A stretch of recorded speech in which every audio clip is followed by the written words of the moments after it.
This is my wallet that I carry with me every day. In it, I keep my credit card, my debit card, a photo booth picture of me and my girlfriend, my state ID, an old Metro card, an old gift card, a tracker to keep me from losing it, and $0 cash. You see, I'm an ardent user of credit cards, simply for their convenience, flexibility, and widespread acceptance by merchants. Which is why I noticed something interesting about a year ago. I was in a bodega much like this one when I went to pay for my morning bacon, egg, and cheese, just to find that I was being charged 4% more than the cost listed on the board up above. When I asked what this additional charge was, the countermaster answered back that it was a surcharge or service charge, set by the credit card companies on all purchases made through electronic means. My eyes were now wide open, and I started noticing surcharges everywhere. Convenience stores and gas stations, food trucks, liquor stores, even some reputable restaurants. But why does the surcharge exist? Who does it go to? And how necessary are these fees? Well, to explain all that, we're going to have to go back to the beginning, circa 1950.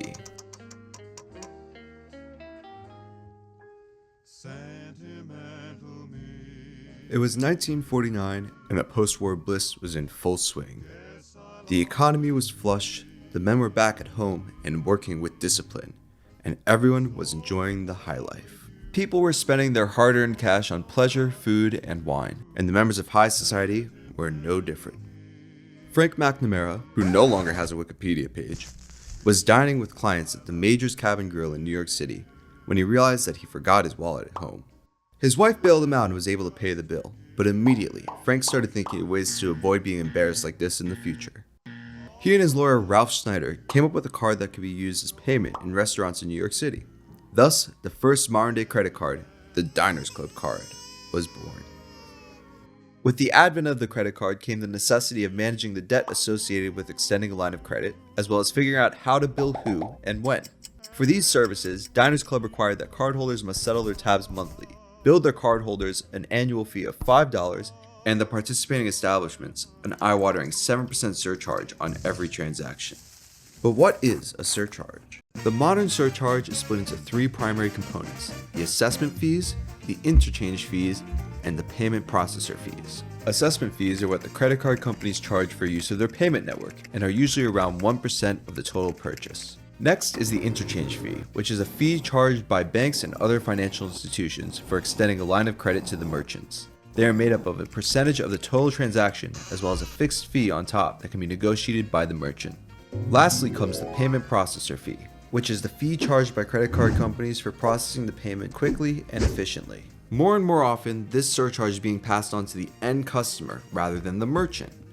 Yet, it wasn't always legal to pass the charge on to the customers. In 1968, Congress passed the Truth in Lending Act, which made it illegal to charge a different price depending on the payment method, effectively outlawing businesses from passing the surcharge on to their customers. However, in 2005, a pet relocation company and many others sued Visa, saying the no surcharge rule violated the Sherman Antitrust Act, which saw the legalization and re-emergence of passing the surcharge on to the customers. Businesses at this point still mostly paid the 3% out of their own pocket. That is until the COVID-19 pandemic hit, putting a financial burden on businesses that still haunts them to this day. But what about these financial institutions that seem to be skimming off the top of every transaction made in the US and many more around the world? I took the time to scour the balance sheets of the top 4 credit card companies by market share: Visa, MasterCard, Amex, and Discover, to try and figure out where all of this money they collect on each transaction goes, and what I found was quite shocking. According to Visa and MasterCard, these companies do not act as financial institutions, or in other words, they aren't real banks. This means that they are not the ones extending the line of credit that usually comes with a credit card, and make no money from the interest, late payments, or actual services of a credit card. So how do they make their money? Let's take a deep dive into Visa. In the fiscal year 2024, Visa processed $15.7 trillion worth of transactions on their network over the course of 234 billion transactions. On a global scale, there were 303 billion financial transactions over the course of 2024, which means that Visa was the middleman and processed roughly 77% of all financial transactions over payment networks around the globe. How they make money is by taking a small portion of every transaction that occurs on their network and dropping the acquired debt that goes along with the line of credit on their partner banks and clients. Of the $15.7 trillion that Visa saw across their system, They took in $49.7 billion worth of revenue, paid out $13.8 billion for client incentives, which left them with a net revenue of $35.9 billion. Of the almost $50 billion in total revenue, over $16 billion were earned through services revenue, and close to $18 billion through data processing revenues. These are extraordinarily high numbers, especially considering that in their operating expenses, Visa listed that networking and processing expenses only cost them $778 million, or 2% of their net revenue. Visa claims they take a slice of every transaction to pay off these network and processing expenses, but are making 50 times the cost of the service they provide, a ridiculous markup. And it goes deeper.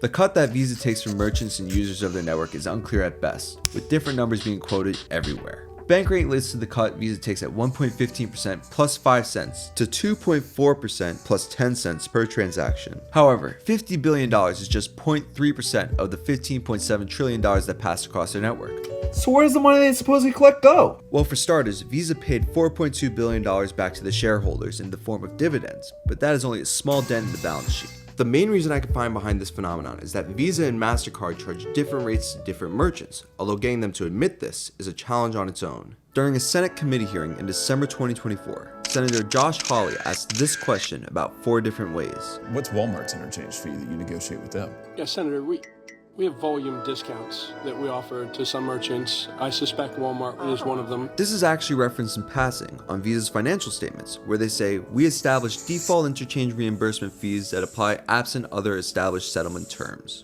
Even with this revelation, there's still a large chunk of money missing. If just 1% of every transaction that passed through Visa's network was collected, then their net revenue would be $150 billion, not just $50 billion. So where does it all go? Does anyone know? I'll pin the best theory, or more likely a comment section economist who's shit on my entire video down below. While MasterCard operates pretty much the same as Visa, Amex and Discover operate somewhat differently. They are both financial institutions, and they actually collect upon the debts charged on their credit cards, taking a higher percentage up front to leverage the risks of taking on such a financial burden. This also severely impacts their market share, as they can only extend a certain amount of credit to a tighter pool of qualified individuals. Back to Congress, there's been talk on the Senate floor of legislation against the credit card companies in the form of the Credit Card Competition Act. Even though it was first introduced almost 2 years ago, the most the bill was able to produce was this incredibly insightful hearing that I showed before. The hearing mostly comprised of senators yelling at a panel with representatives from Visa and MasterCard, a small business owner, a law professor, and an advisor to the Union of Convenience Stores. The hearing concluded with the primary sponsor for the bill stating, "I hope we do get inspired to do something about this." Okay. In this new America of executive orders, it's still possible for the masses to use their voices. They simply have to speak to the right people. While Luigi's activism strat was to put a couple caps in the back of a mob boss, mine is much more straightforward and potentially less harmful. Call your representative! Flood their offices with this message. Every time I use my credit card, someone has to pay the credit card companies an extra 3 to 4% for that transaction. This surcharge often falls to the end consumer or small businesses. Large corporations are pretty much exempt from this tariff, as they have privately agreed upon a lesser rate than those without leverage. Limiting the assessment and payment processor fees to 0.3% would lighten the burden on the American economy and see an immediate drop in the price of goods and services. I mean, if the leadership of the Democratic Party can do this and go viral, why can't the citizens of America do the same thing? However, I am no fool. I recognize that systematic change and activism are slow and hard to enact, which is why I hedged my bet. See, what I did was I invested in the very companies we've been discussing in this video: Visa, MasterCard, Amex, and Discover. I bought 10 shares in each stock, and I'm already at over 20% gains for my purchase date in August. I bought across all 4 instead of just picking one, because I believe in a diverse portfolio, and because I thought that the entire industry is broken. And so far, I'm right. My end goal is for these companies to be regulated, and for the price of goods to cost what they actually cost. But on the other hand, I see a broken system that makes money, and I'd be a fool if I didn't take advantage of it while it lasts. Either outcome, I'm covered. How about you? Hello, this is Congressman Espaillat. Hi there. I would like to leave a message for the congressman. Yeah, of course. So, my message is about credit card surcharges, where basically the credit cards charge about 2 to 3% extra every single time that someone wants to use their credit card. Okay.